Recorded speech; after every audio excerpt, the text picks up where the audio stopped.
ಗಿರ್ ಸೋಮನಾಥ್ ಜಿಲ್ಲೆಯಿಂದ ರೋಮಾಂಚಕ ಘಟನೆಯೊಂದು ಬೆಳಕಿಗೆ ಬಂದಿದೆ. ಉನಾ ತಾಲೂಕಿನ ಪಟಾಪುರ ಗ್ರಾಮದಲ್ಲಿ ನಡೆದ ಈ ಘಟನೆ ಎಲ್ಲರ ಗಮನ ಸೆಳೆದಿದೆ. ಬೇಟೆಗಾಗಿ ಹೊಂಚು ಹಾಕಿದ್ದ 2 ಸಿಂಹಗಳು ಒಂದು ಬಸವನನ್ನು ಸುತ್ತುವರೆದವು.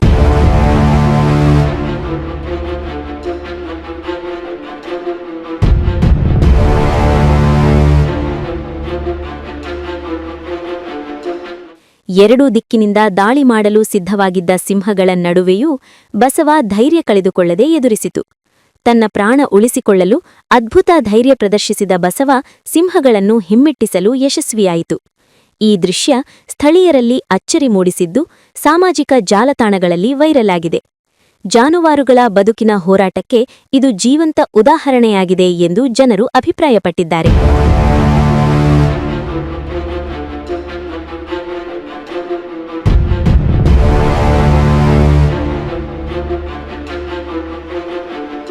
ಅಪಾಯದ ಸಂದರ್ಭದಲ್ಲೂ ಮನೋಬಲ ಕಳೆದುಕೊಳ್ಳದಿದ್ದರೆ ಹೇಗೆ ಸಂಕಷ್ಟವನ್ನು ಜಯಿಸಬಹುದು ಎಂಬುದನ್ನು ಈ ಘಟನೆ ಸ್ಪಷ್ಟಪಡಿಸಿದೆ. ಬಸವನ ಧೈರ್ಯಕ್ಕೆ ಎಲ್ಲೆಡೆಯಿಂದ ಮೆಚ್ಚುಗೆ ವ್ಯಕ್ತವಾಗಿದೆ.